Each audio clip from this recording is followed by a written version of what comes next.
So I teach a few different martial arts, but I don't teach them together. I keep them separate. I keep my chocolate out of my peanut butter, so to speak. So let's talk about why that is.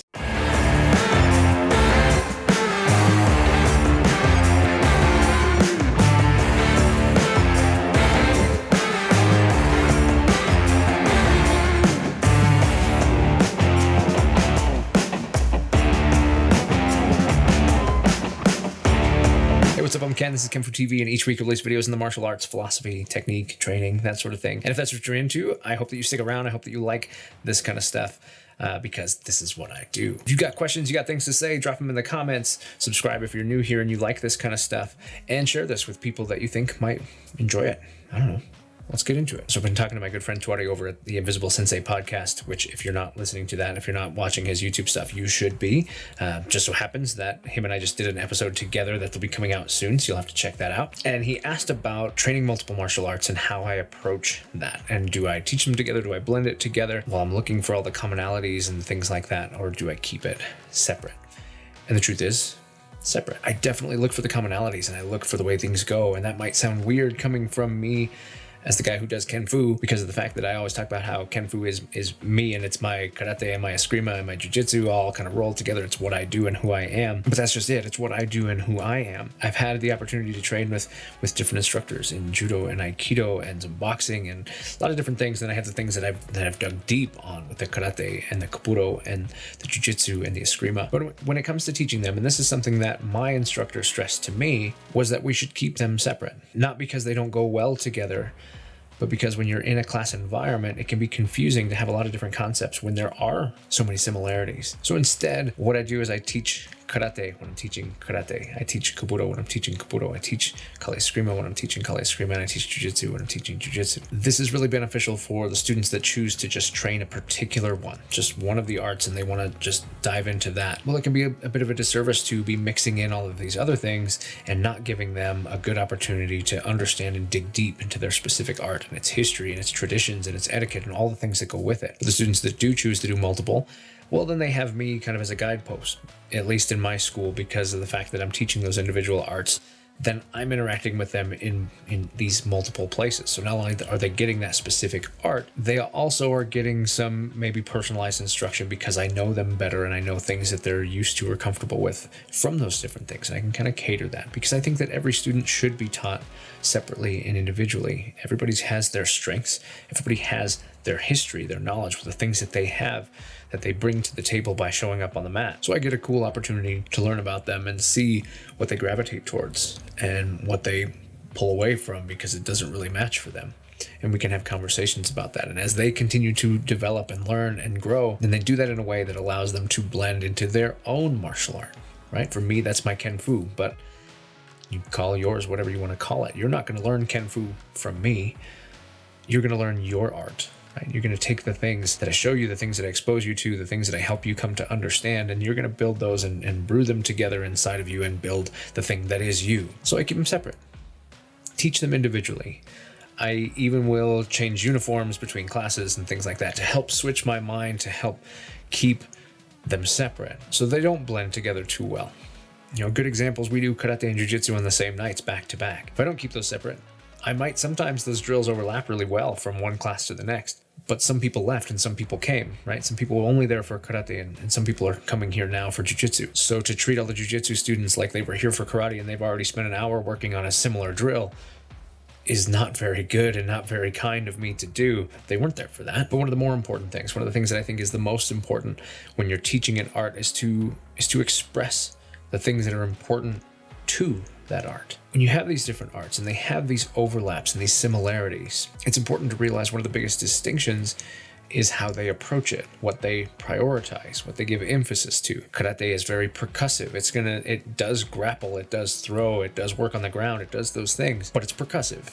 And it adds emphasis to that. It prioritizes its percussive moments. Jiu-jitsu does have stand-up technique, does have things like that, but there's a lot of priority to controlling a person on the ground. The Filipino martial arts, it throws, it strikes, it grapples, it does that stuff, but there's a priority to the weapons-based portion of it. That to me is a really important part when you're blending your arts and you're working through that, is that you recognize that each art has its emphasis, and its emphasis came from somewhere. Video here about the 5-way filter that I use to explore my arts deeper. Things like the environment and the culture and the history are really important to understanding what and why these arts chose to prioritize the things that they do. When you spend the time and when you learn these things, then you have the ability to float in and out of them as you need to. But rather than teaching a class where that's specifically what I'm doing, is I'm blending all this together and I'm teaching you a little this, little that, I want you to do that. Because just because you could do this and this together, well, maybe that's really good for me to do together because of my body shape or the way that I move or whatever I like, the distance I like to work in, whatever. That doesn't mean that each art doesn't have things that go bigger and broader and deeper than that. And maybe you latch on to different ones that you would blend together instead. Who am I to dictate to you which things you should link together to become effective? That's for you to do. So come study the individual arts and learn where they mesh for you and where they don't mesh for you, and put them together that way. I have nothing against MMA gyms and things which have kind of that prioritization to very specific things that they think blend well, and there's certain types of striking, certain types of grappling, and they're going to focus on those things to kind of build. MMA, us martial artists that have been doing this a long time, mixed martial arts, we want to look at the words and be like, well, Jeet Kune Do is mixed martial arts and this is mixed martial arts. Sure. If you just want to look at the words mixed martial arts, well then Kajukembo and Kachikumi and all these other things are mixed martial arts too. But MMA, when I see an MMA gym, I know that I can expect them to have a strong striking base, a strong grappling base, these different things, particular methods of kicking. I'm typically going to see some Thai clinches, some nice boxing footwork, head movement and striking. Thai and Taekwondo kind of kickboxing. The Muay Thai definitely a stronger component, but I've seen really successful Taekwondo style kickboxing applied as well. Jiu-jitsu and wrestling and that sort of thing when it comes to the grappling side of things. These are pretty common ingredients to the recipe that makes up what is MMA, right? And I separate that because I want to take away the idea of the mixed martial arts and go, they're building a very specific thing. Bruce Lee did it with the Jeet Kune Do. He said, use anything, keep what works. But he taught very specific things that he felt went really well together, that worked for him, and that curriculum was built that way. Didn't mean that you wouldn't go find other things and explore other things, but your foundation was going to be in a certain combination of things. MMA is very similar in that same way. They're working on certain combinations of things that work really well together and going off of that. And then you add the goal.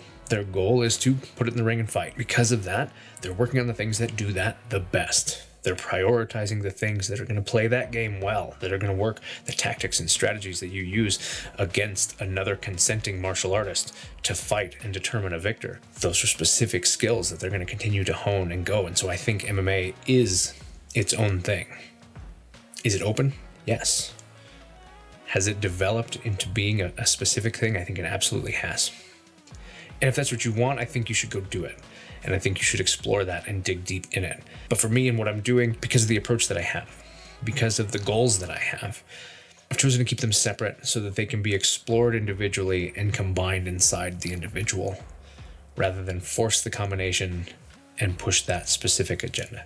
That's all. Not right, not wrong, just what I'm doing. And so thanks, Tori, for the question about that. And this is maybe a little more of an in-depth look at what we kind of talked about in that podcast. When it comes out, I'll drop a link down below so you can go check that out, and definitely go check out his stuff. But I really liked that question because, I don't know, it gave me an opportunity to talk a little bit about something that I do personally that's just my way and not necessarily the right way. And maybe you're curious, maybe you're not, maybe you're looking around. I like to look at other people's stuff to see how they do things, just to have an understanding of different approaches to determine if the one that I'm using is the one that I want to use. That's it this week.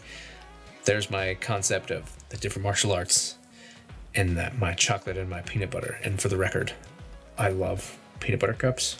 So I kind of fibbed at the beginning. Sorry. Comments from last week. Starting off with Kevster1701D, another great video, and I agree 100%. I'm lucky enough to have a teacher who has said for many years, don't believe a word I said, go and practice and discover it for yourself. The transitioning of learning from one person to another is the key point for me. For some, they make it better, and then I get to learn back. It's great to be on both ends. Absolutely. I think it's awesome to hear that other people have good teachers that are also saying, hey, go try this out. Make sure it works. Learn what you can learn. So that's awesome. Thanks for the comment. Player Ep says, React Pencak Silat, martial art. It's martial art famous in South Asia. I would love to. I need to know more about it first before I can. Kali I can speak to because I've spent a lot of time with that. The Pencak Silat, I have spent less time. Not zero, but less. So hopefully as I continue, I'll be able to do something like that. Stuart James Gray says, hey Stu, this is actually my favorite video to date, even better than the one where you called me out on my Arnis versus Kabuto comment. It was an honor, as always. Stuart, yes, I remember that, and I loved it because Arnis and Kabuto, like, they've got their things. When it comes to the weapons, I love me some weapons. Megan McLennan says, really interesting video and brought to mind a couple of thoughts that I've been trying to figure out how to express for a while now. The piece about receiving the information and making the knowledge your own really spoke to me. As a Q belt, I always felt awkward. My instructor would explain and demonstrate a technique, and I could not make my body do what he was asking. We would learn kata, and it would take me what felt like at that time twice as long than anyone else to get the pattern. It took a long time for me to gain patience with myself, and then it came to, in your words, teaching myself the techniques. The patience, more so than the technique itself, is one of the greatest lessons I've learned in my karate journey. The ability to let go of caring about how long it took me to understand something and trust myself that I would get there eventually. I suppose it's a bit of gaining understanding how I learned that became the important piece again, not the actual technique. Megan, that's awesome. And I'm super glad that you found that for yourself. I think the patience has been one of the most important things for me too. And if we can take away anything and we can take away patience and integrate that into our lives, we can do a lot of things, a lot of really great things. So that's really awesome. Thank you for the comment. Keith Peavy says, teaching is for people who don't know, like me, for example. Students can only be shown the way. That's all. Time will tell. One of many teachers said to me, the only difference from my kata and your kata is that I've done it longer. After listening to what you're saying, I agree that students need to be notified when they are figuring it out. Yeah, absolutely. Sometimes somebody's got to tell you that you're getting it, that it's working. You're doing it, you're trying, you're struggling, you're scrambling. And meanwhile, maybe you're doing great, but you just haven't figured it out yet. So I completely agree. Thanks, Keith. Max Ventura, watching this video, I think part of the problem with learning stays in the will or not will to question what your sensei teaches you. I've met many times this sort of idea, your instructor pouring their knowledge into your mind with no filter from you as a learner. So what I observe is a sort of copy and perform, but no real getting deeply into the matter your sensei has passed you on. No will to disassemble the toy just to see how it works inside. Instead, sort of an acceptance of your knowledge as truth, not as, to quote your words, something you learned your way and I can learn mine. Sorry, a bit of a tricky concept. Hope to be clear enough. I think it was absolutely clear. There's a lot of people that just want to take it and it just is, and they're more than happy with that status quo. And then there's the people that won't understand it and they want to be able to take it further. And those are the people who do take it further. So, Max, I hope that's who you are. Little Giant Robo says, it sounds to me as you describe it that the sensei teaches students how to teach themselves, which is not nothing, but definitely not the same as the concept of teaching a subject directly. I suppose that might be an inherent reality of teaching physical skills that require practice. I don't know if I agree. I could see where maybe you come from with that. To me, they're the same thing. What I'm remarking on more is maybe a philosophical difference of, I don't teach any differently, and my teachers didn't teach any differently than somebody who was teaching to teach you the thing. I just personally believe that nobody has the ability to just teach you. You still have to process and understand it no differently than, I've got a lot of friends who are colorblind, no differently than I could say, hey, this is red, and they could go, okay, this is red. I don't get to choose that they get to see the same red that I do. They just get to establish, okay, this is what I have. So now what they have is an understanding of something that might look awfully brown and go, okay, this is red. And for me, I see something very different and I say, okay, this is red. We're both on the same path. We're both seeing the same thing, but we're not seeing the same thing. And so it's important that we realize that a person has to learn it. We can teach it all we want directly, exactly how we mean for them to take it. But they're the ones that have to actually take that knowledge. I believe teaching someone to teach themselves would be a totally different skill set, because you'd have to actually teach them specifically how to learn, how to process that information, and then restructure it.